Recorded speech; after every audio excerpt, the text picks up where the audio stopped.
Hello everyone, welcome to Crack Vision. আমরা যেটা ভেবেছি যে তোমাদের জন্য নিউ যেটা এডিশন গ্রুপ সি এর জন্য যতগুলো নতুন এডিশন সিলেবাসে যোগ করা হয়েছে আমরা প্রোভাইড করব। ইতিমধ্যে আমরা এনইপি এবং West Bengal state education policy দুটোই কমপ্লিট করেছি। আজকে আমাদের যে ক্লাস সেটা হবে জেন্ডার অ্যাওয়ারনেস, তার কি রুল রেগুলেশন সের উপর ভিত্তি করে। সুতরাং আমরা ক্লাসে এগিয়ে যাওয়ার আগে যেটুকু বলতে চাই, যারা আমাদের ক্লাসের পুরনো সদস্য, I hope you enjoy the class, এবং যারা নতুন do like, share and subscribe, যার ফলে এবং শেয়ার করবে তোমাদের বন্ধুদের সঙ্গে, তাতে তারা উপকৃত হয় এই ক্লাসটা থেকে। এবং ক্লাসের সঙ্গে এবং ক্র্যাক ভিশনের সঙ্গে জুড়ে থাকতে হলে টেলিগ্রাম চ্যানেল এবং হোয়াটসঅ্যাপ চ্যানেলটা জয়েন করে যাবে, এবং সেক্ষেত্রে থেকে তোমরা নোটস, তোমাদের যা যা ইম্পর্টেন্ট ইনফরমেশন দরকার সেক্ষেত্রে তোমরা পেয়ে যাবে। আজকে আমাদের যে gender awareness rules and regulation সেটা আমরা শুরু করব। Once again, hello, this is your Nahid Anju ma'am, your GS teacher for group C and D, and we are going to start the gender awareness rules and regulation chapter today. আমরা সকলেই জানি যে gender awareness rules and regulation, অনেক সময় আমরা যখন কোনো এক্সামের ফর্ম ফিল আপ করতে যাই, there is two type of statements have been mentioned. One is gender, one is sex. আপাত দৃষ্টিতে এই দুটো জিনিসই কিন্তু সমান। either there is two division, male female, male female, কিন্তু যে ক্ষুদ্রাতি ক্ষুদ্র ডিভিশনটা এখানে রয়েছে সেটা আমরা আজকে পড়ব। কখন কোন জিনিসটাকে সেক্সের আন্ডারে আনা হয়, কোনটাকে জেন্ডারের আন্ডারে আনা হয়, এবং এর আন্ডারে থাকা বৈষম্যতা যেটা চলে আসছে বিভিন্ন সেক্টরে, that is in your work place, that is in school, that is everywhere we are talking about today. Next, sex এবং জেন্ডার সম্পর্কিত তত্ত্বগুলোতে আমরা কিছু শব্দ ইউজ করি, যেমন জেন্ডার বা এটাকেও আমরা লিঙ্গ বলে থাকি। সেক্স জেনারেলি লিঙ্গের আন্ডারে আনা হয়, বাট যৌনতাকে মেইনলি এটাকে প্রোভাইড করে। জেন্ডার আইডেন্টিটি ইত্যাদি, এই শব্দগুলি এবং অর্থগুলোর সম্পর্কে আমাদের একটা স্পষ্ট ধারণা থাকতে হবে। Specially what is sex and what is gender, যেহেতু এখনো পর্যন্ত ওয়েস্ট বেঙ্গলের বিভিন্ন এক্সাম বা অনেক পরীক্ষা দেওয়ার পর আমরা দেখেছি যে জেনারেলি আসেনি, বাট যে সমস্ত এক্সামে এই জেন্ডার এবং সেক্স রিলেটেড কোয়েশ্চেন এসেছে, আমি সেই কোয়েশ্চেনটা করাবো তোমাদেরকে। মিনিমাম 4 থেকে 5 বার এই সেম জিনিস রিপিট হয়েছে যে সেক্স কোনটাকে বলে, জেন্ডার কোনটাকে বলে। এতদিন আমরা জানতাম there is two type of both of them, either sex, either gender, male female, recently include হয়েছে ট্রান্সজেন্ডার, রাইট? তো সেক্ষেত্রে এই জিনিসগুলো কিভাবে ওই চুলচেরা যে ডিভাইড সেটা আজকে আমরা দেখে নেব। লিঙ্গ, এটি হচ্ছে আমাদের সমাজের এমন একটি ক্ষেত্র যেটা আমাদের ল হোক, আমাদের রাজনীতি হোক, আমাদের সংস্কৃতি হোক, সবটাকেই ইনফ্লুয়েন্স করে। আর জেনারেলি আমরা আমাদের এই যে অ্যাপটিটিউড, আমাদের যে চিন্তা ভাবনা করার ক্ষমতা, এটা আমরা এই সমাজ থেকেই পেয়ে থাকি। আজকে আমাদের যে থিঙ্কিং পাওয়ার সেটা কিন্তু আমাদের একদিনে হয়ে যাচ্ছে না। পরিবারের তরফ থেকে, সমাজের তরফ থেকে, নিউজ পেপার থেকে, মিডিয়া থেকে, এই সমস্ত জিনিসগুলো আমরা আমাদের ব্রেনে দিচ্ছি এবং তারপর একটা ডিসিশন আমরা মেক করছি। সুতরাং এই যে জেন্ডার, লিঙ্গ, জেন্ডার আইডেন্টিটি, এদের প্রতি প্যারিটি, ডিসক্রিমিনেশন, এই সব জিনিসগুলো কিন্তু একটা সোশিও ইকোনমিক্যাল ফিনোমেনা। এই জিনিসটাই জেন্ডার বা সেক্স, এটা হচ্ছে আমাদের একটা সোশিয়াল পলিটিক্যাল এর ক্ষেত্রে গুরুত্বপূর্ণ ধারণা।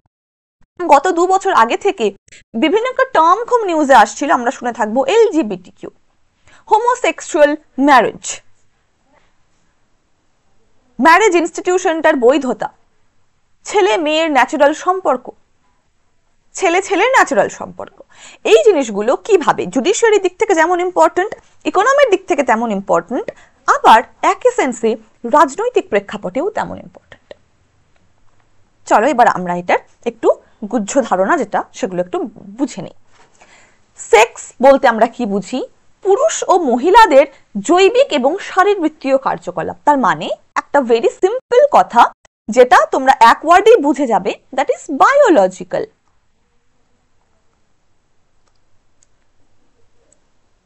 The actual sex which was assigned, that is biological.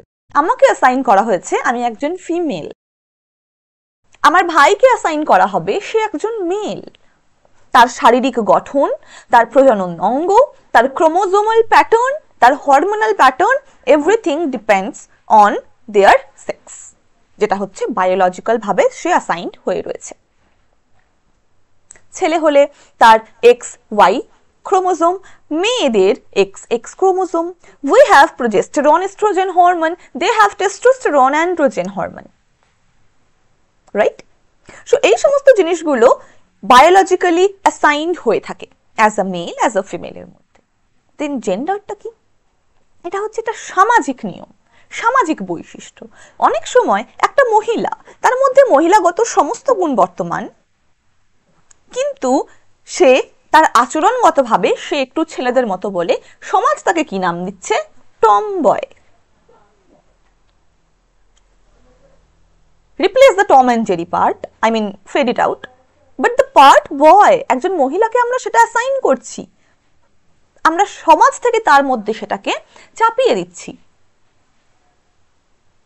তাই না? সুতরাং জেন্ডার সেটা হচ্ছে চেঞ্জেবল, সেটাকে আমরা চেঞ্জ করতে পারি। আমরা যদি চাই যে আমাদের মধ্যে, আমি একজন মেয়ে, আমি চাই আমার সেক্সকে চেঞ্জ করতে, আমাকে অ্যাসাইন করা হয়েছিল মেয়ে হিসেবে, আমি চাই এবার সেটাকে চেঞ্জ করব। জেন্ডার ইজ পরিবর্তনশীল, সেটাকে আমি চেঞ্জ করতেই পারি।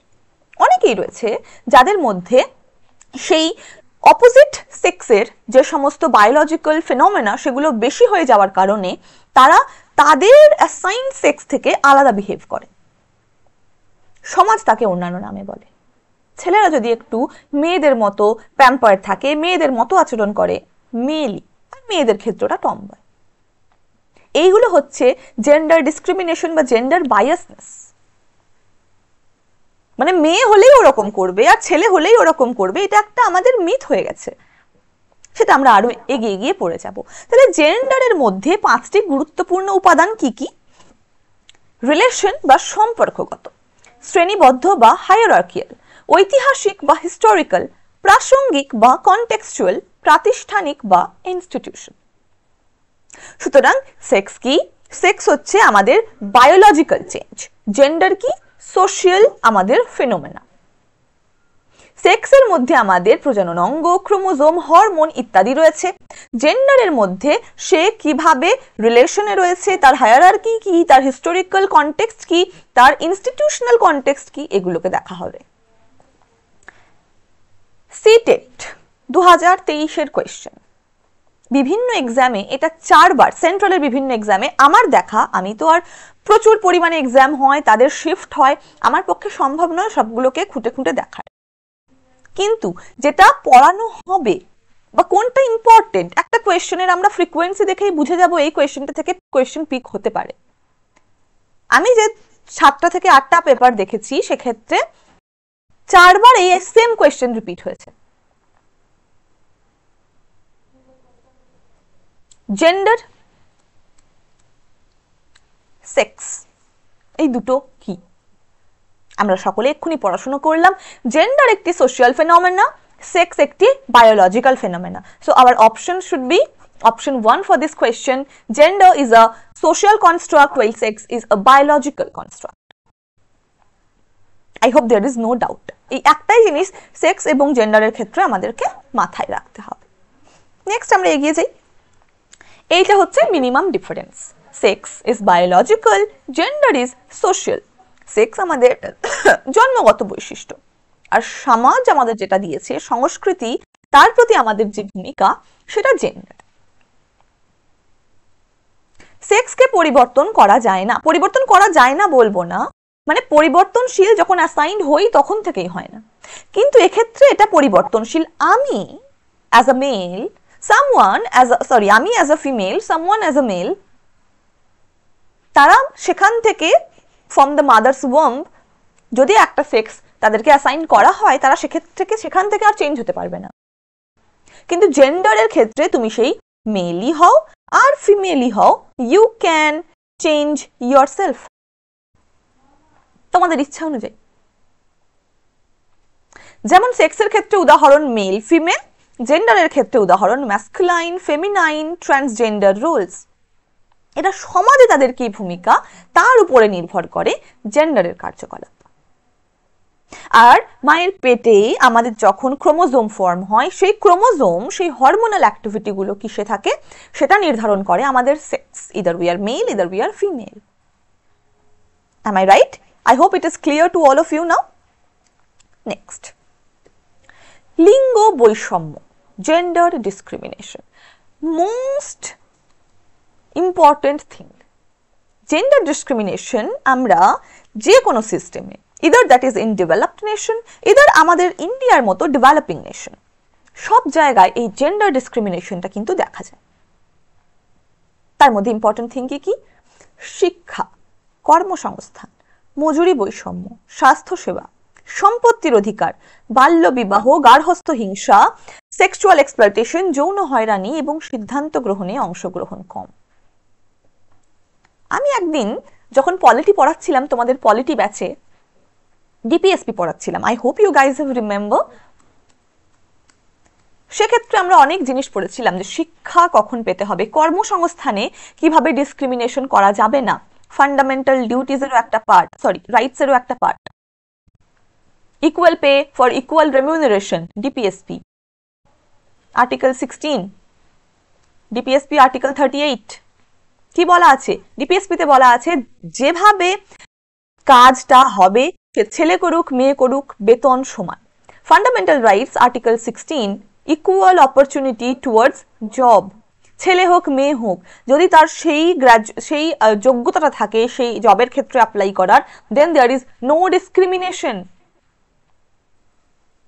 শিক্ষা আর্টিকেল 21A, 6 থেকে 14 বছরের যে কোনো বাচ্চাকে এই এলিমেন্টারি এডুকেশন দিতে হবে। Am I right? মজুরি বৈষম্য, ছেলে একটা 8 ঘন্টা কাজ করছে, একটা মেয়ে 8 ঘন্টা কাজ করছে, এর 10K এর 8K হবে না, যৌথভাবে দুজনকেই 10,000 টাকাই দিতে হবে। কিন্তু এগুলো হয়ে এসেছে জেন্ডার ডিসক্রিমিনেশন। স্বাস্থ্য সেবা, এক্ষেত্রে ছেলে এবং মেয়ে, স্পেশালি এবার এক্ষেত্রে ক্লাস, ছেলে আপার ক্লাস, মেয়ে লোয়ার ক্লাস, মেয়ে আপার ক্লাস, ছেলে লোয়ার ক্লাস। মেয়েদেরকে তো স্বাস্থ্য ক্ষেত্রে এন্ট্রি দেওয়া হতো না, বিকজ সামহাউ কোনো না কোনো ক্ষেত্রে মেয়েদের private parts are become more vulnerable than the men. এবার সেই সমস্ত জায়গায় গিয়ে যখন একটা মেয়েকে এক্সপ্লয়েট করা হবে, সেই জায়গাতে একটা ছেলে এক্সপ্লয়েট খুব কম হচ্ছে বা সেটা নগণ্য, তখন সেটা একটা মেয়ের ফান্ডামেন্টাল রাইট টু লিভ, এটাকে হার্ম করছে। সম্পত্তির অধিকার, বিয়ে হয়ে যাবে, মেয়ে পরের বাড়ি চলে যাবে, সম্পত্তিতে অধিকার থাকছে না, বাবার বাড়ির কথা বলছি আমি। সেম জিনিস applied either in any culture, either in Islamic culture, either in Hinduism culture. সম্পত্তিতে ছেলেদের ভাগ থাকবে, মেয়েদের থাকবে না। Most of the parent they have a tendency to get a male child, যেটাকে আমরা ইংলিশে বলি সান মেটা প্রেফারেন্স, মানে ছেলের জন্যই আমরা বেশি প্রেফারেবল হব নাকি মেয়ের জন্য। গার্হস্থ্য হিংসা, বেশিরভাগ এই গার্হস্থ্য হিংসা বা ডোমেস্টিক ভায়োলেন্স বা সেক্সুয়াল এক্সপ্লয়টেশন আমরা কাদের ক্ষেত্রে দেখতে পাই? মেয়েদের ক্ষেত্রে। ছেলেদেরকে সেই রেশিওটা আমরা খুবই কম দেখতে পাই। It is also gender discrimination. সিদ্ধান্ত গ্রহণে অংশগ্রহণ কম। রিসেন্টলি যদি তোমরা দেখে থাকো, ইন্ডিয়ান পার্লামেন্টের ক্যাবিনেট মিনিস্টারদের মধ্যে মাত্র সেখানে 7 জন উইমেন মিনিস্টার। তার মানে যেখানে আইন প্রণয়ন হবে, আজও 2025 সাল, 24-এর ইলেকশন 2025 সাল, যে ক্ষেত্রে সিদ্ধান্ত গৃহীত হবে, সেই সিদ্ধান্ত আইনে প্রণয়ন হবে, সেই ক্ষেত্রেও মেয়েদের অংশগ্রহণ কম। And that is why the reservation for women is important. তারা সংসার থেকে বেরিয়ে আসুক, সংসারের বেড়া জাল কেটে বেরিয়ে আসুক। Panchayat election 33% women reservation। এক্সামের ক্ষেত্রে মেয়েদের ফিজ কমিয়ে দেওয়া, যাতে তারা অ্যাটলিস্ট সেক্ষেত্রে তাদের হাতের টাকার অ্যামাউন্টে যাতে কম থাকলেও তারা অ্যাপ্লাই করতে পারে। স্কলারশিপ দেওয়া, মেয়েদের জন্য স্কলারশিপ ইন্ডিয়াতে কিন্তু চরম লেভেলে একটা হাইপ দেখা দিয়েছে। পড়াশোনা করাতে হবে তাদেরকে, চাকরির পথে এগিয়ে নিয়ে যেতে হবে, ইত্যাদি ইত্যাদি। লিঙ্গ সংবেদনশীলতা, জেন্ডার সেন্সিটাইজেশন। অনেক স্কুল আছে আমি দেখেছি, ছেলে এবং মেয়ে দুটো চেয়ার আলাদা, এদিকে ছেলেরা বসবে, এদিকে মেয়েরা বসবে। আচ্ছা, এই যে একটা বাচ্চা বেলায় মেহেজ ক্লাস 3-4 পড়ে, তাদের একটা চাইল্ডহুড আছে, right? They are just child, they just children. তাদের মাথায় এটা না ঢুকিয়ে যে তুমি ছেলে আর তুমি মেয়ে, তোমরা বাচ্চা, এটাই আই হোপ প্রত্যেক পেরেন্ট, প্রত্যেক এডুকেশনাল ইনস্টিটিউশনের উচিত সেটাকেই তাদের মাথায় দেব, জেন্ডার সেন্সিটাইজেশন। এক্ষেত্রে একে অপরের প্রতি সহমর্মিতা বৃদ্ধি পায়। কেন জেন্ডার সেন্সিটাইজেশন ইজ ইম্পর্টেন্ট? যাতে আমরা আমাদের মনোভাবনাকে, আমাদের যে ক্ষুণ্ণ মনোভাবনা, সেটাকে চেঞ্জ করে একটা ওয়াইডার সোসাইটি গঠন করতে পারি, যার মধ্যে একে অপরের প্রতি রেসপেক্ট থাকবে, যাতে একে অপরের প্রতি সহমর্মিতা থাকবে, এমপ্যাথি থাকবে, কম্প্যাশন থাকবে। শুধুমাত্র যে এটা ছেলে এবং মেয়ের মধ্যে সীমাবদ্ধ হতে হবে তা নয়। আ person who has been assigned as third gender, তার প্রতিও যেন একটা সম্মান থাকে, এইরকম একটা নিরাপদ পরিবেশ প্রদান করতে হবে। বিভিন্ন অ্যাক্ট তৈরি হচ্ছে নারীদের সুরক্ষা প্রদানের জন্য, either that is domestic violence, either that is work place security, ইত্যাদি ইত্যাদি। এই জিনিসগুলোর দরকারই হয় না যদি না আমরা জেন্ডার সেন্সিটাইজেশনটাকে ছোট্টবেলা থেকে বাচ্চাদের মধ্যে অ্যাপটিটিউডের আকারে দিতে পারি। We need it. ভারতীয় সংবিধানে লিঙ্গ সমতার বিধান, অনুচ্ছেদ 14 কি বলছে? সমতার অধিকার। তার মানে ছেলে হোক বা মেয়ে হোক, সবাই কিন্তু আইনের চোখে সমান, রাইট টু ইকুয়ালিটি। অনুচ্ছেদ 15 কি বলছে? লিঙ্গ ভিত্তিক বৈষম্য নিষিদ্ধ। রাষ্ট্র ছেলে এবং মেয়ের বিরুদ্ধে, আমরা এখানটা যখন পলিটি পড়েছিলাম কি পড়েছিলাম? RRCSP মনে আছে, যার মধ্যে সেক্স একটা কথা ছিল, মানে ছেলে হোক মেয়ে হোক কারোর মধ্যেই আমরা সেই ডিভিশনটা করতে পারবো না। যে যেখানে অ্যাক্সেস করতে চাইছে অ্যাক্সেস করতে পারবে, যে তার ফান্ডামেন্টাল রাইট। এটা আবার ফান্ডামেন্টাল রাইট কিন্তু জলদি হার্ম করা যায় না, বা হার্ম হলেও আমরা দুটো অপেক্স কোর্টে চ্যালেঞ্জ করতে পারবো। অনুচ্ছেদ 15(3) নারীর জন্য বিশেষ সুবিধা রাষ্ট্র যাতে অবলম্বন করে নারীদেরকে আরো কম্পিটিটিভ বানানোর জন্য এবং নেশন বিল্ডিং এ হেল্প করার জন্য। মাইকেল ওবামা তিনি একটা খুব ভালো কোটেশন বলেছিলেন যে মহিলারা হচ্ছে ওয়ার্ল্ডের লার্জেস্ট আনট্যাপড ওয়াটারের সেই রিজার্ভ, যেটাকে এখনো খোলা হয়নি। মহিলাদের যে মানে যোগদান সোসাইটির প্রতি, একটা নেশনকে বিল্ডিং এর প্রতি, সেটা কিন্তু এখনো ওয়ার্ল্ডের প্রচুর কান্ট্রি দিয়ে উঠতে পারছে না, সেই সোর্সগুলো মহিলাদের কাছে ঠিকঠাক করে পৌঁছে উঠতে পারছে না। I don't know how many of you like Malala Yousafzai, but তার একটা কোটেশন আমার খুব ইম্পর্টেন্ট লাগে, ভালো লাগে, মোস্ট ইম্পর্টেন্ট, যে during birth God was confused to whom the birth process was assigned, and then God chose the woman because she is the powerful. সেই মানুষটা যেখান থেকে আমাদের জন্ম, সেই সেক্টরটাকে আমরা কখনোই কিন্তু দুর্বল বলে গণনা করতে পারি না, তাই না? সুতরাং সেই নারীদের যেটা তাদের সোসাইটি বেঁধে রেখেছে, পিছনে টেনে আনছে, সেই টেনে আনাটা, সেই বেড়াজালটাকে কাটিয়ে যেন তারা সোসাইটিকে উন্মুক্ত হতে পারে, সোসাইটির মধ্যে তারা সোসাইটির জন্য কিছু করতে পারে, এই চেষ্টা কাকে করতে হবে? রাষ্ট্রকে করতে হবে। রাষ্ট্রকে সেই সুবিধা প্রদান করতে হবে যাতে সেই মেয়েটা সঠিক অপরচুনিটি পায়। রাষ্ট্রকে সেই সুরক্ষা প্রদান করতে হবে যাতে একটা মেয়ে নির্দিষ্ট সময়ে গিয়ে সুরক্ষিতভাবে বাড়ি ফিরে আসতে পারে। যাতায়াত ব্যবস্থা দিতে হবে যাতে সেই মহিলাটি সুন্দরভাবে তার সমস্ত কিছু ম্যানেজ করে, হাউস হোল্ড ম্যানেজ করে, তার নিজস্ব হবি ম্যানেজ করে, তার সমস্ত কিছু ম্যানেজ করে দেশের জন্য কিছু দিতে পারে। অনুচ্ছেদ 16 সরকারি চাকরিতে সমান সুযোগ। তার মানে রেশিয়াল ক্লিভেজ চলবে না। পার্সন অফ বার্থ, আমি কোথা থেকে জন্মগ্রহণ করেছি, ইন্ডিয়ার মধ্যে থাকলে সেটাও হবে না। আমি ছেলে না মেয়ে সেটাকে ডিসক্রিমিনেট করে আমাকে চাকরিতে বসতে দেওয়া হবে না, এটা চলবে না। অনুচ্ছেদ 21 জীবন ও ব্যক্তিগত স্বাধীনতার অধিকার, নারীর নিরাপত্তা, মর্যাদা এবং স্বাধীনতার সঙ্গে যুক্ত এটি। তুমি ছেলে বলে তুমি হচ্ছে বাইরে বেরোতে পারবে না, আমি মেয়ে বলে পারবো না, এটা চলবে না। Right to live, right to self liberation, article 21। Even during an emergency, যে ইমার্জেন্সিতে অনেক ফান্ডামেন্টাল রাইট স্থগিত করা হয়, সেই ইমার্জেন্সির সময় ওই আর্টিকেল 21টাকে হার্ম করা যাবে না, কারণ এক্ষেত্রেই মানব নিরাপত্তা সব থেকে important. Right to life and personal liberty, একটা মানুষ বেঁচেই যদি না থাকে তাহলে বাকি কোনো আর্টিকেল, কোনো প্রভিশনের আমাদের দরকার নেই। তাহলে সবার উপরে মানুষের লাইফ সত্য, তাই তো? সো আর্টিকেল 21 আমাদেরকে এটাই বলে। অনুচ্ছেদ 23, মানব পাচার নিষিদ্ধ। সেই মানব পাচার, এখানে দেখো ছেলে বা মেয়ে ইউজ করা হয়নি, মানব, জেন্ডার নিউট্রাল টার্ম ইউজ করা হয়েছে।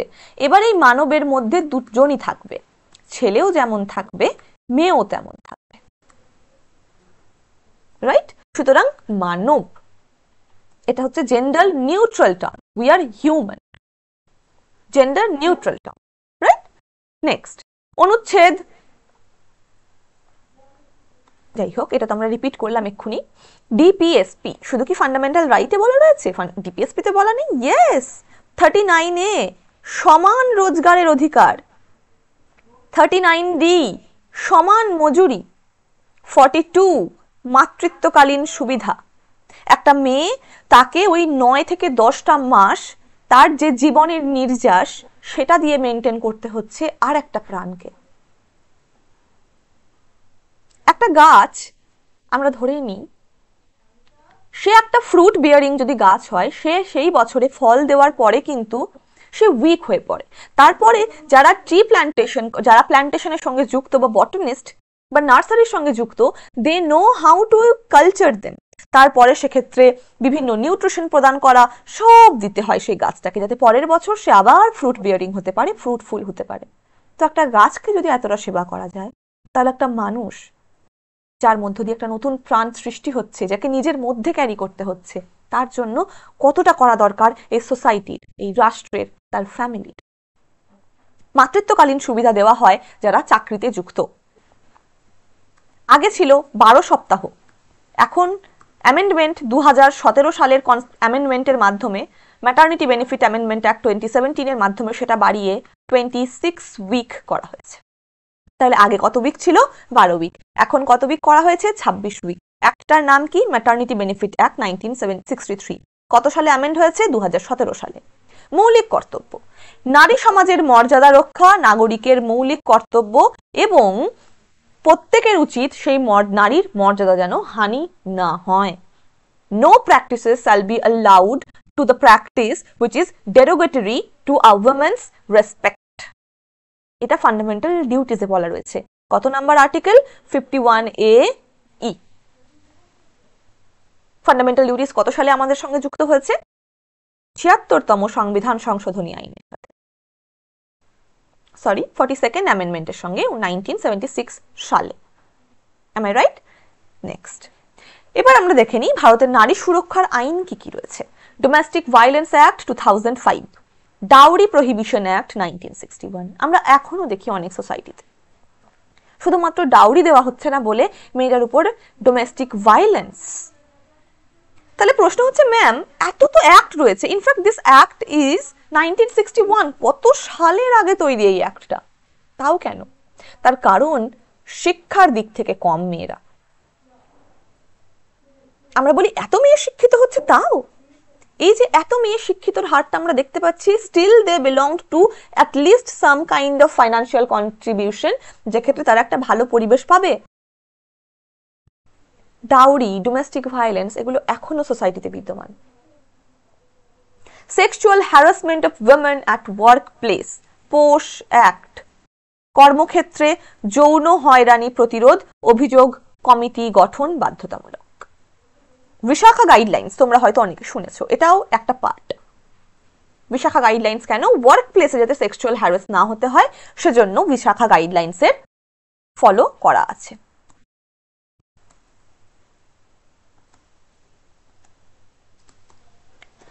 Protection of children from sexual offences act, POCSO 2012, 18 বছরের কম বয়সী শিশুদের যৌন অপরাধ থেকে সুরক্ষা। আচ্ছা, এবার আমাকে বলবে, এই যে protection of children from sexual offence, এটা কি শুধুমাত্র মেয়েদের জন্য? না, the term here use is gender neutral, children, and that children, তার আন্ডারে ছেলেও আসতে পারে, মেয়েও আসতে পারে। অনেক টার্ম আমরা শুনে থাকি, স্পেশালি সেক্সুয়াল অফেন্স নিয়ে আমরা অনেক টার্ম শুনে থাকি, যার মধ্যে একটা খুব ইম্পর্টেন্ট টার্ম হলো পিডোফিলিক। এমন কিছু ব্যক্তি, they have a high intention towards বাচ্চা, চাইল্ড। তাদের সেক্সুয়াল ওরিয়েন্টেশনটাই হয় এই চাইল্ডদের প্রতি। দে আর পিডোফিলিক। এমন নয় যে সবাই যারা এই পক্সো আন্ডারে তোমার হচ্ছে পক্সো কেসের আন্ডারে বা পক্সো অ্যাক্টের আন্ডারে জেলে যায় তারা সকলেই পিডোফিলিক, তা কিন্তু নয়। কিন্তু most of them are pedophilic. They have a tendency to do sexual intercourse towards the children. এই মানে ভাবনাটাই থাকে যে বাচ্চা তাদের মনে চলে আসে। ম্যাটারনিটি বেনিফিট অ্যাক্ট 1961 সংশোধন হয়েছে 2017-তে।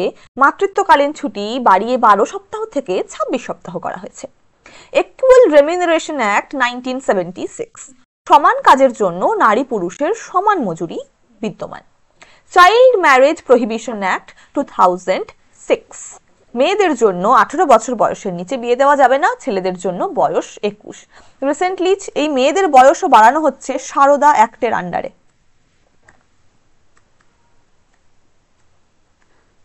মেয়েদের বয়সও বাড়িয়ে 21 করা হবে। এখন দেখা যাক সেটা আসে কিনা, বাট আমাদেরকে চাইল্ড ম্যারেজ প্রহিবিশন অ্যাক্টটাই মাথায় রাখতে হবে। 2006 সালে এটা প্রপাউন্ড হয়েছিল। মেয়েদের জন্য বিয়ের বয়স ধার্য করা হয়েছিল 18 এবং ছেলেদের জন্য করা হয়েছিল 21। ওকে, নেক্সট, নির্ভয়া অ্যাক্ট 2013, ধর্ষণ, অ্যাসিড অ্যাটাকের বিরুদ্ধে কঠোর শাস্তির ব্যবস্থা করা হয়েছে এই নির্ভয়া অ্যাক্টের মাধ্যমে। Transgender persons protection of rights act 2019, তৃতীয় লিঙ্গের মানুষের শিক্ষা, চাকরি, মর্যাদার অধিকার রক্ষা করতে হবে। এটা হচ্ছে বিভিন্ন act to raise the awareness towards gender. জাতীয় নীতি ও সরকারি উদ্যোগ কি কি? National policy for empowerment of women, যেটা নারী শিক্ষা, নারী স্বাস্থ্য এবং নারীদের অর্থনৈতিক ক্ষমতায়নের রোডম্যাপ তৈরি করে দিয়েছে। বেটি বাঁচাও বেটি পড়াও, উজ্জ্বলা স্কিম, বিভিন্ন স্কিমগুলো আমাদের সরকারি উদ্যোগ, যে যার ফলে আমাদের জেন্ডার নিউট্রাল ভাবে ভাবতে শেখায়। যারা সোসাইটির একটু ভালনারেবল সেকশন, স্পেশালি বাচ্চা, বুড়ো এবং মানুষ, তাদের জন্য ভাবতে শেখায়। এবং স্পেশালি সোসাইটির যে একটা ইম্পর্টেন্ট পিলার ছেলেদের সঙ্গে মেয়েরাও, তাদের জন্য শিক্ষা বৃদ্ধি, তাদেরকে একটা ইকুয়াল স্বাস্থ্য দেবে, তাদের জন্য একটা ভালো ফাইন্যান্সিয়াল স্ট্রেস থেকে বেরিয়ে আনতে সাহায্য করবে, এমন স্কিম কিন্তু ভারতবর্ষে চলতে আরম্ভ করেছে। কিন্তু মানুষের মধ্যে সেই অ্যাওয়ারনেসটা এবার জাগিয়ে তুলতে হবে টু ডু এনিথিং। এটাই হচ্ছে আমাদের জেন্ডার অ্যাওয়ারনেস বাড়ানোর উদ্দেশ্যে মেন প্রভিশন। আর এগুলো হচ্ছে সেই রুলস অ্যান্ড রেগুলেশনস। তোমাদের কোয়েশ্চনে এটাই জিজ্ঞেস করবে যে বেটি বাঁচাও বেটি পড়াও কত সালে হয়েছে? 2015 সালে। বা উজ্জ্বলা স্কিম এর মেন এম কি? নির্ভয়া অ্যাটাক কত সালে এই অ্যাক্টটা এস্টাবলিশ হয়েছে? 2013। লিঙ্গ সমতা অর্জনের পথ, নারী শিক্ষার বৃদ্ধি, অর্থনৈতিক স্বাধীনতা বৃদ্ধি, আইনি সচেতনতা বাড়াতে হবে। এক্ষেত্রে আইনি সচেতনতা বলতে কি বোঝাতে চেয়েছে? বোঝাতে চেয়েছে যে যদি কোনো মেয়ে বা যদি কোনো ছেলেই হোক, সে যদি যথেষ্ট তার সমস্ত রকম ভাবে তার এডুকেশনাল কোয়ালিফিকেশন, ফিজিক্যাল কোয়ালিফিকেশন সব ঠিক থাকা সত্ত্বেও সে যদি নির্দিষ্ট জায়গায় অ্যাপয়েন্টেড না হয়, নির্দিষ্ট কোনো সুযোগ সুবিধা থেকে বঞ্চিত হয়, তার জন্য আইন রয়েছে তার প্রোটেকশনের জন্য। কর্মক্ষেত্রে নিরাপদ পরিবেশ, মিডিয়া ও শিক্ষার মাধ্যমে সামাজিক সচেতনতা বৃদ্ধি, পিতৃতান্ত্রিক মানসিকতার পরিবর্তন, রাজনৈতিক অংশগ্রহণ বৃদ্ধি, যৌন অপরাধের দ্রুত বিচার। যে বিচার ব্যবস্থা আমাদের খুব ডিলে, সেটাকে আরো ফাস্ট ফরওয়ার্ড করতে হবে। নেক্সট, জেন্ডার সেন্সিটাইজেশন তাহলে কি একটু দেখে নিই। মানুষের মনোভাব, আচরণ, চিন্তা ভাবনা, সামাজিক দৃষ্টিভঙ্গিকে এমনভাবে গড়ে তোলা যাতে নারী পুরুষ তৃতীয় লিঙ্গের মধ্যে বৈষম্য, পক্ষপাতিত্ব, অসম আচরণ বা সর্বোপরি নির্যাতন যাতে না হয়। সকল লিঙ্গের প্রতি সমান, লিঙ্গভিত্তিক হিংসা এবং বৈষম্য বরখাস্ত করা, সমতা, ন্যায় বিচারের পরিবেশ সৃষ্টি, আচরণের সহমর্মিতা বা এমপ্যাথেটিক বিহেভিয়ার বাড়ানোর কথা বলাকেই জেন্ডার সেন্সিটাইজেশনের মেন উদ্দেশ্য। কেন আমরা এদের প্রয়োজন? নারীর প্রতি বৈষম্য রোধ কমানোর জন্য, যৌন হয়রানি, নিরাপত্তাহীনতা যাতে আমরা ফেস না করি তার জন্য। তৃতীয় লিঙ্গের প্রতি অসহিষ্ণুতা বন্ধ করার জন্য উই নিড জেন্ডার সেন্সিটাইজেশন।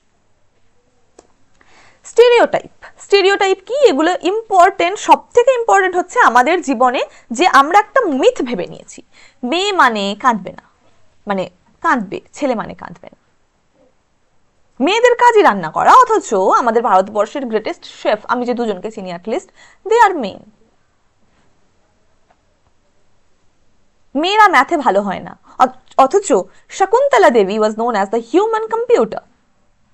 মেয়েরা ডিসিশন মেকিং ভালো করতে পারে না, অথচ দ্য ফার্স্ট ফিমেল যে ইউএস অ্যাসেম্বলিতে প্রথম মেম্বার হিসেবে যুক্ত হয়েছিলেন তিনি একজন ফিমেল ছিলেন।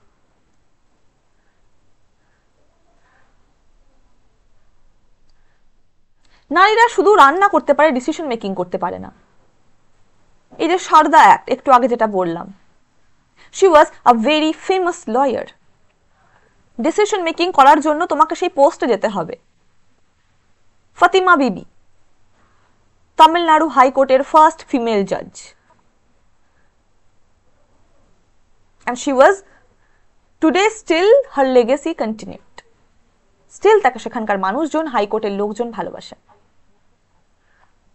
ইন্দিরা গান্ধী 1971 যে ওয়ারকে ইউএনও থামাতে পারছিল না, she has created a different type of nation which is today Bangladesh. যদিও আজকের সিনারিও আলাদা, but back then she took decision against the UN. Stereotype needed to be changed. নারীরা দুর্বল। Mary Kom has changed the myth. Right? মানবাধিকার রক্ষা করার জন্য আমাদেরকে ভাবতে হবে, শিক্ষা ক্ষেত্রে লিঙ্গ সচেতনতা বাড়াতে হবে, কোয়েড এডুকেশন চালু করা, যৌন হয়রানির প্রতিরোধ কমিটি, শিশু বিবাহ রোধে সচেতনতা বাড়াতে হবে। জেন্ডার সেন্সিটাইজেশন এবং সাস্টেইনেবল ডেভেলপমেন্ট গোল জিনিসটা আমাদেরকে ইনকালকেট করতে হবে। এসডিজি 5 টোটাল 15টা এসডিজি গোল আছে, সাস্টেইনেবল ডেভেলপমেন্ট গোল। তার মধ্যে এসডিজি 5-এ কি বলা হয়েছে? নারীর ক্ষমতায়ন এবং বৈষম্যহীন সমাজ গঠনে যাতে জোর দেওয়া হয়। জেন্ডার সেন্সিটাইজেশন হলে কি কি উপকারিতা হবে? আমরা একটা নিরাপদ সমাজ পাবো, একটা এমন কর্মক্ষেত্র পাবো যেখানে ছেলে মেয়ে কম্পিটিটিভ ভাবে তাদের পারফরমেন্স দেবে। শিক্ষা ক্ষেত্রে তারা একে অপরের সঙ্গে শিখে, তারা একে অপরকে জেনে ভালো পারফর্ম করতে পারবে। শুধু একটা ভোগ্য বস্তু হিসেবে একটা যে ডমিনেন্ট সেক্টর অপরজনকে ট্রিটমেন্ট না করলে, তার একজন বান্ধবী, সে একজন বন্ধু এই হিসেবে ট্রিট করলে জিনিসটা আরো ভালো সোসাইটির দিকে আমরা এগিয়ে যাব। মানব সম্পদের সঠিক ব্যবহার, এই সমস্ত অত্যাচার, সে ইদার ছেলে হোক ইদার মেয়ে হোক, এর ফলে স্পেশালি মেয়েরা যেহেতু ভালনারেবল, তাদের ফ্যামিলি, তাদের আত্মীয় স্বজন তাদেরকে বাইরে পাঠানো কিন্তু বন্ধ করে দেবে। এবং যে হিউম্যান রিসোর্স, সেটা ইন্ডিয়ার মতো একটা কান্ট্রিতে ভেরি মাচ ইম্পর্টেন্ট, সেটা কমে যাওয়া মানে ইন্ডিয়া পিছিয়ে আসবে। নারী পুরুষের উভয়ের সমোন্নতি, উই নিড দিস, নারী পুরুষের উভয়ের সমোন্নতি। নেক্সট, লরেন্স কোলবার্গ এবং কগনিটিভ ডেভেলপমেন্ট থিওরি, তিনি gender identity, gender stability, gender constancy এই ব্যাপারটাকে আলাদা আলাদা স্টেজে ডেভেলপ করেছেন। জেন্ডার আইডেন্টিটিতে একজন ছেলে বা মেয়ে সে বুঝতে শেখে যে তারা কি, তারা শিশু ছাড়াও তারা একজন ছেলে, তারা একজন মেয়ে, এটা ডিস্টিংগুইশ করতে শেখে। কোন বয়সে? ম্যাক্সিমাম 2 থেকে 3 বছর বয়সে। সেটাকে আমরা কি বলবো? Gender identity, because they have known themselves কি আমি একজন ছেলে, আমি একজন মেয়ে। জেন্ডার স্টেবিলিটি 4 থেকে 5 বছর বয়স, তারা এটা বুঝতে পারে যে বড় হয়ে আমি বাবার মতো হব, বড় হয়ে আমি মায়ের মতো হব। That means we are become a male and a female. And gender constancy, এই বয়সে আমরা কি বুঝতে শিখি যে আমাদের কোনো বাহ্যিক পরিবর্তন যে হবে সেটা আমাদের হরমোনাল কারণে হবে, আমাদের জন্মগত স্থায়ী পরিবর্তন এটা আর চেঞ্জ হবে না। এটা হচ্ছে জেন্ডার কনস্ট্যান্সি, মানে আমি এখানেই থেকে যাব, আমার আর কোনো রকম ভাবে ছেলে হলে আমি মেয়েতে চেঞ্জ হব না, মেয়ে হলে ছেলেতে চেঞ্জ হব না।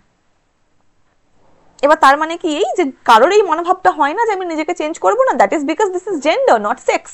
জেন্ডার ইজ সোশ্যাল, সে নিজেকে চেঞ্জ করতেই পারে। পারে, কিন্তু 90% যেটাকে ধরে কগনিটিভ ডেভেলপমেন্ট থিওরির উদ্ভাবনা, সেটা হচ্ছে এই যখনই তারা স্টেবিলিটি এসে গেল, স্টেবিলিটির পর্যায়ে, যে আমরা এবার স্টেবল, আমরা জানি যে আমাদেরকে ছেলেই হতে হবে, মেয়েই হতে হবে, তখন আমাদের মধ্যে ন্যাচারালি সেই ভাবনাটা আর আসবে না। আমরা জানি আমাদের এগুলোই, আমাদের ফিজিক্যাল অ্যাপিয়ারেন্স এভাবেই হবে, আমাদের মেন্টাল অ্যাপিয়ারেন্স এভাবেই হবে। এবার একটা কোয়েশ্চেন দেখে নিই, কোন বয়সের কাছাকাছি সাধারণত শিশুরা লিঙ্গ ভূমিকাগুলির প্রাথমিক ধারণা পায়? তার মানে তারা এটা বুঝতে পারে যে আমরা কোন রোল প্লে করব ফিউচারে গিয়ে, ছেলে না মেয়ে। জেন্ডার আইডেন্টিটি 2-3 বছর বয়সে, তার মানে ওটা চিনল। এবার রোল প্লে সেটা কোন বছরে শিখলো? জেন্ডার স্টেবিলিটির বয়সে শিখলো। আর সেটা কত বছর? 4 থেকে 5 বছর বয়সে, বা 4 থেকে 6 বছর বয়সে ধরে নিচ্ছি। তাহলে 4 থেকে 6 বছর বয়সে তাদের মধ্যে কি এলো? Gender stability. দ্যাট মিনস কি সেই রোল তারা বুঝতে পারলো যে বড় হয়ে তারা পুরুষ হবে এবং তারা কেউ কেউ নারী হবে। That is gender stability. Previous year question, central এক্সামিনেশনের। আমরা যারা আশা করছি এডুকেটররা যে এই সিডির যখন এক্সাম হবে এই জেন্ডার রিলেটেড থিওরি থেকে মিনিমাম 2টো কোয়েশ্চেন আসবে। আর আমি এটা বলতে পারি যে তোমরা এই ক্লাসটাকে ভালো করে শোনো, ভালো করে বোঝো, রিভাইজ করো, আশা করছি তোমরা অ্যাটলিস্ট একটা কোয়েশ্চেন কমন পাবে। Next, gender constancy. একটি শিশু বুঝতে পারে সে চিরকাল ছেলে থাকবে, অপোজিটে চিরকাল মেয়ে থাকবে। চুল ছোট করলে, জামা বদলালে বা খেলনা পাল্টালে তাদের জেন্ডার চেঞ্জ হবে না, তখনই তাকে জেন্ডার কনস্ট্যান্সি বলে, যেটি সাধারণত 6 থেকে 7 বছর বয়সে, মানে স্টেবিলিটির পরের পর্যায়ে। আমি স্টেবল, আমি আইডেন্টিফাই করলাম আমি একটা ঘরে থাকবো, তারপরে আইডেন্টিফাই করলাম যে হ্যাঁ ঘরের আবহাওয়া বেশ স্টেবল, আমি এখানে পড়াশোনা করতে পারবো, নির্দিষ্ট সময়ে ঘুমোতে পারবো। তারপরে কনস্ট্যান্ট আমি ওই ঘরে 6 থেকে 7 বছর থেকে গেলাম। জেন্ডারের ক্ষেত্রে এরকম, প্রথমে আমি বুঝতে পারলাম হ্যাঁ আমি তো এইরকম, তো ছেলে না মেয়ে। তারপরে আমরা বুঝতে পারলাম যে বড় হয়ে আমাদেরকে এই রোলটা প্লে করতে হবে। আর কনস্ট্যান্সিতে আমরা কি বুঝলাম? যে আমাকে যে রোলটা অ্যাসাইন করা হয়েছে, সে আমি মেয়ে হয়ে ক্রিকেট খেললেও আমি মেয়ে থাকবো, ছেলে হলে আমি রান্না করার প্রতি হবি হলেও আমি ছেলেই থাকবো। That is no change of gender. এটাই হচ্ছে জেন্ডার কনস্ট্যান্সি। সেটা কত বছর বয়সে গড়ে উঠছে? জেনারেলি 6-7 বছর বয়সে গড়ে উঠছে। জেন্ডার ইকুয়ালিটি বা লিঙ্গ সমতা, এটি কি? এটি একটি অবস্থা যেখানে নারী, পুরুষ এবং তৃতীয় লিঙ্গ সবাই সমান অধিকার এবং মর্যাদা পাবে, যেখানে লিঙ্গগতভাবে কোনো বৈষম্য থাকবে না। তার মানে শিক্ষা, স্বাস্থ্য, চাকরি, সম্পত্তি সব ক্ষেত্রে তারা সমান অধিকার পাবে, ইকুয়াল অপরচুনিটি পাবে, সেই কাজের জন্য তারা ইকুয়াল পেও পাবে। এটাই হচ্ছে gender equality. Next, gender stereotyping. Stereotyping মানে আমরা বুঝেই ফেলছি যে একটা গতানুগতিক ধারণা। মেয়ে মানে সে রান্না করবে, সে পুতুল খেলবে, ছেলে মানেই সে ক্রিকেট খেলবে, তার ক্রিকেটের প্রতি ভালোবাসা থাকবে, সে রান্না করবেন।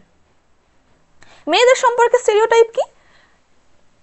মেয়েরা দুর্বল, মেয়েদের কাজ রান্না সামলানো, ঘর সামলানো, গণিতে ভালো নয়, মেয়েরা ভালো নেতা হতে পারে না।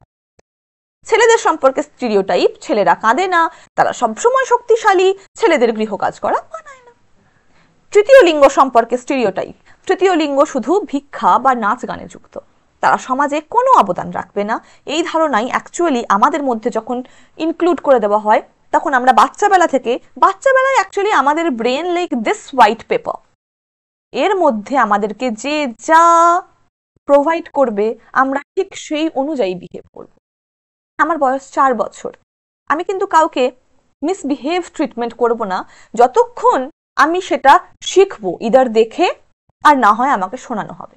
আমি কি করে জানবো যে এই ব্যক্তিটি থার্ড জেন্ডার যদি আমার মধ্যে সেটা ঢোকানো না হয়? আমি কি করে জানবো যে বাবা কাঁদে না যদি আমাকে মা আমার সামনে বাবাকে না বলে তুমি ছেলে, তুমি কাঁদতে পারো না? আমি কি করে জানবো মা ডিসিশন মেকিং করতে পারে না যতক্ষণ না আমি বাবাকে দেখবো যে তুমি তো মেয়ে, ঘরে রান্নাঘরে থাকো, এই কথাটা বলতে? জেন্ডার এম্পাওয়ারমেন্ট, লিঙ্গ ক্ষমতায়ন, এটি কি? এটি হচ্ছে নারী পুরুষ এবং তৃতীয় লিঙ্গকে সমান অপরচুনিটি খুলে দেওয়া, যার মধ্যে তারা সম্পদের প্রবেশাধিকার এবং স্বনির্ভর এছাড়া সিদ্ধান্ত নেওয়ার ক্ষমতাও উন্মুক্ত করে। এটা হচ্ছে জেন্ডার এম্পাওয়ারমেন্ট। নারীদের জন্য উদাহরণ কি কি রয়েছে? স্বনির্ভর গোষ্ঠী, মহিলা পুলিশ স্টেশন, কর্মজীবী নারীদের হস্টেল, তৃতীয় লিঙ্গের পরিচয় আইন, প্রোটেকশন অ্যাক্ট 2019। জেন্ডার বায়াস, লিঙ্গপ্রীতি বা লিঙ্গভিত্তিক পক্ষপাত। এটা কি? আমরা এটা বায়াসনেস থেকেই বুঝতে পারছি যে আমাদের একটা ফ্যামিলি বা একটা ইনস্টিটিউশন যেখানে যে কোনো একটা সার্টেন জেন্ডারের প্রতি বেশি তাকে বায়াসনেস দেখানো হয়। যেমন একটু আগে আমরা টার্ম পড়ছিলাম একটা সান মেটা প্রেফারেন্স, তার মানে ছেলেদের প্রতি আমাদের ইন্টারেস্ট বেশি ফ্যামিলির, সেই জন্য মেয়েদেরকে তাড়াতাড়ি বিয়ে দিয়ে দেওয়ার রোল প্রভাবিত হতো আর ছেলেদেরকে পড়াশোনা করানোর। তাহলে এই উদাহরণগুলো কি কি? ছেলেদের পড়াশোনায় উৎসাহ দেওয়া হতো কিন্তু মেয়েদের নয়। কর্মক্ষেত্রে নারীকে লিডারশিপ রোল না দেওয়া। বাহুবলীর একটা ডায়লগ আমার খুব মনে পড়ছে এই সময়, যখন রাজমাতা সিংহাসনে আরোহণ করতে এলেন তখন তার অপোজিট পার্টি কি বললেন? আপনারা এবার ডিসাইড করুন যে আপনারা একজন মেয়ের পিছনে থেকে রাজত্ব সামলাবেন নাকি আমার মতো একটা শক্তিশালী পুরুষের পেছনে। সুতরাং লিডারশিপ রোল প্রোভাইড করতে বাধা দেওয়া হচ্ছে। তৃতীয় লিঙ্গের প্রতি অবজ্ঞা বা উপহাস, কি এরা নাচে, এরা ভিক্ষা করে।